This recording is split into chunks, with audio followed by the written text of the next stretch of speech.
Is Paris still romantic? Silly question, right? I mean, look at this. How can anyone say this isn't romantic? Or this? Or this? Or this? But at the end of the day, is that romance?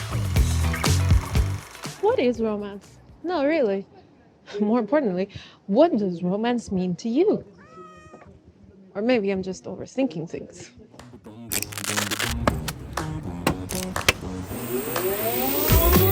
Spoiler alert, I love overthinking things. So the first chunk of this video is overthinking romance in Paris. Right at the end though, you will find 4 of my top romantic spots in Paris. Time, space, but no time for us. You're probably saying to yourself, Paris, the city of love, romantic, right? It has to be. It is the reference in movies as the place for romance. It's certainly pretty. Scratch that. Pretty doesn't do Paris justice. It's beautiful, it's grandiose, it's larger than life. So many times you feel like you stumbled onto a movie set. It's also a place where public displays of affection are the norm. Couples can be completely coupley here. What is romance when you break it down? When you define it? I think it needs 3 main ingredients for it to work. And all the 3 have to be present at the same time. 1 is beauty or aesthetics. That's an easy one. 2, it needs to be intimate. I mean, it needs to generate very personal emotions. And 3, it needs to be symbolic, meaning it needs to be larger than life. Any of those alone isn't enough. All 3 need to be there. Paris ticks 2 of those 3 boxes. And the 3rd one, well, that's entirely up to you, not Paris.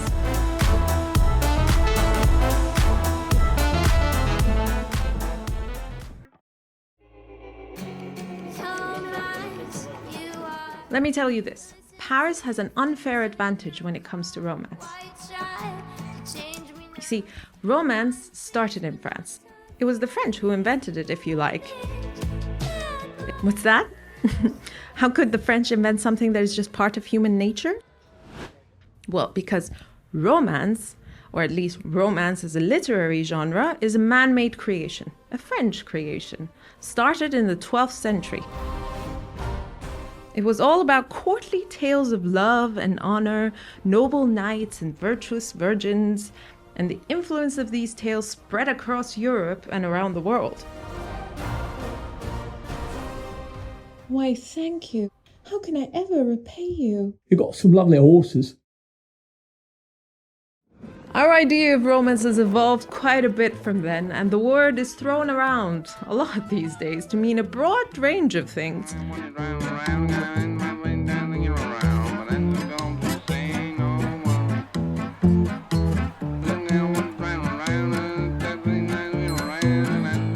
I'm going to be blunt here. I think a big part of why Paris is often called the most romantic city on the planet is simply because, well, it's beautiful.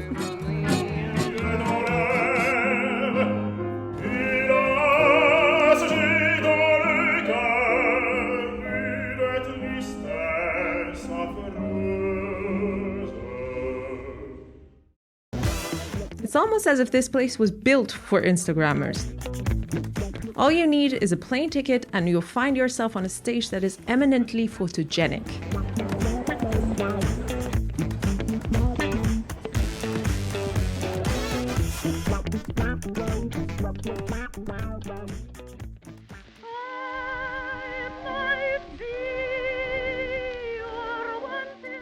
The timeless architecture, the Seine River and its bridges. The cafes with their chairs facing the sidewalk to watch the world passing by. It is a beauty that excites our imagination. I think for many visitors, it has a character of fantasy, like stepping into an epic, that kind of beauty.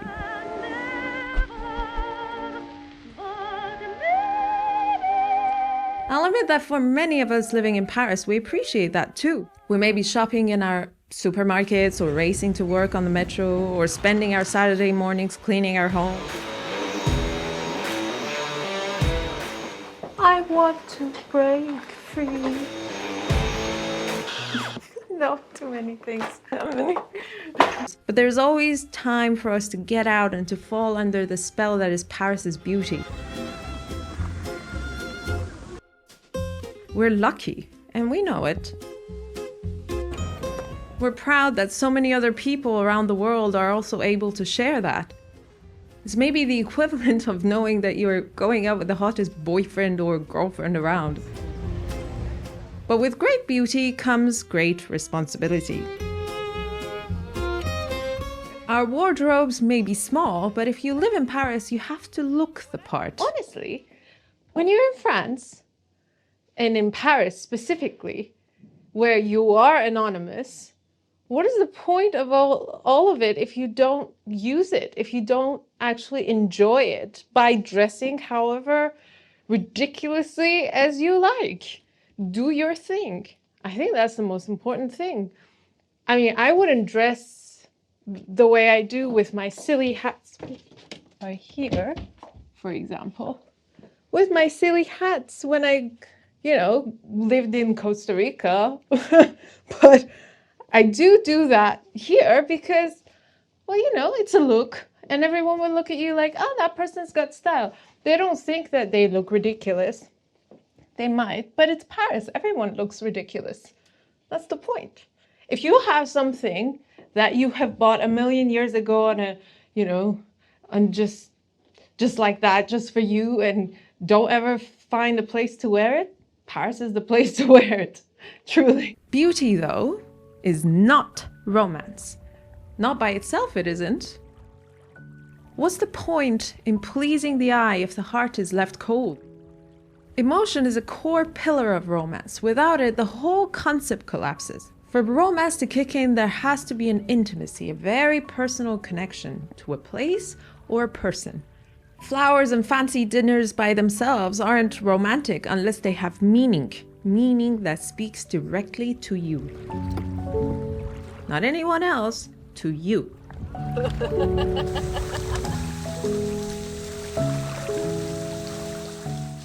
think the moments that I found most romantic personally have always been the ones that were very spontaneous. I never found things that were over-planned to be extremely romantic. There are expectations that go along with that. But when you don't expect it, is the best kind. I remember once a very nice man was taking me out for the first time, and he came to pick me up in this fantastic car, and he opened the door for me, and he had flowers and all that. And it just felt so out of place, so fake. For me, it was just a little bit cringy more than romantic.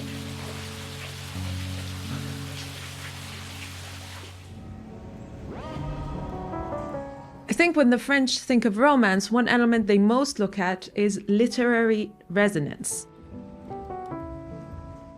It's almost the idea of having a narrative quality to romance, where the narrative is being given in the first person. The intimate emotions of love, passion, maybe even longing can also be at play. I think intimacy, emotion if you will, relies on creativity. There is a uniqueness about it. Entering unknown territory and feeling your senses tingle. If you think about it, artistic expression is often at play.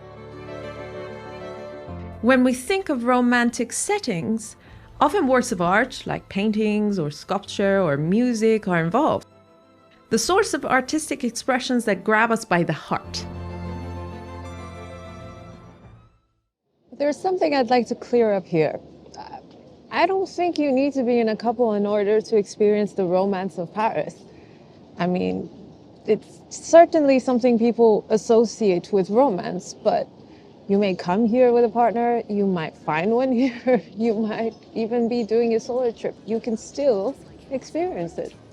These emotions are just as valid. This a kind of moment that only happens once. There's a whole wide world just waiting for us. We're gonna get up out of here and tear it all up. Take it to a whole nother level. And then there's the third ingredient in romance that I mentioned, symbolism. Romance is larger than life. There is no romance without idealization. Paris was certainly built to reflect the ideals of France. Symbolism is what the French do really well. The idea of Paris can be stronger than the reality. That is a potent siren call to visitors. But it comes with a downside. Paris syndrome is apparently a thing. I mean, there's a small number of visitors, mainly Japanese and Chinese ones, who come here with hyped up expectations of romance. And so when they're faced with the reality, they feel a sort of culture shock that is so profound that it makes them feel that they're being persecuted, and they develop delusions. Yeah, the smell of urine and other grimy aspects of Paris are a reality that we live with or put up with. Maybe we all have Paris syndrome, but don't know it. Paris is a big living city, and big living cities should come with a warning on the packet.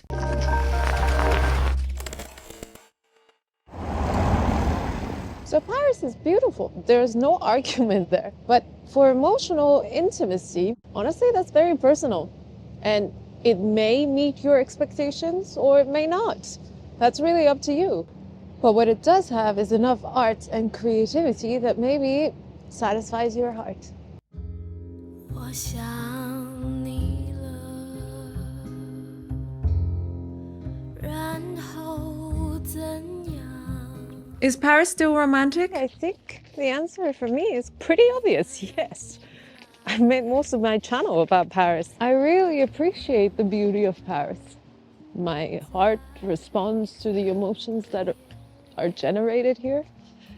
And well, the symbolism is evident. 醒过的勇气不是这样用的。 But what about you? What are you looking to find when you come to Paris in terms of romance? That's what's most important. And trust me, there is no YouTube video that can give you a romantic formula to Paris. 我把心寄托你的地址。 Here are some things I've seen over the years where visitors come to Paris looking for its romantic reputation. Proposals under the Eiffel Tower. So many visitors make the trip to do this. It's beautiful, yes. It's certainly symbolic. But is it personal? Does it generate a memory filled with intimate emotion? No. These are the crowds around the Eiffel Tower. And these days, the underneath is blocked off with this security barrier. Only ticket holders go underneath. Wedding pictures in Paris. It is a thing to see brides posing in Paris. Many fly in looking to nail an iconic photo of them in their dress. Very aspirational.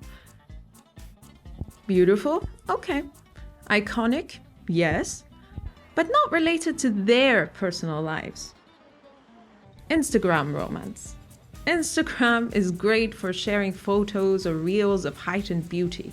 A lot of it feels so manufactured though that Instagram is synonymous with superficiality. But there is a growing industry in Paris to cater to the Instagrammers with fake flowers and fake decor. The beauty is fake. It's too generic to be personal.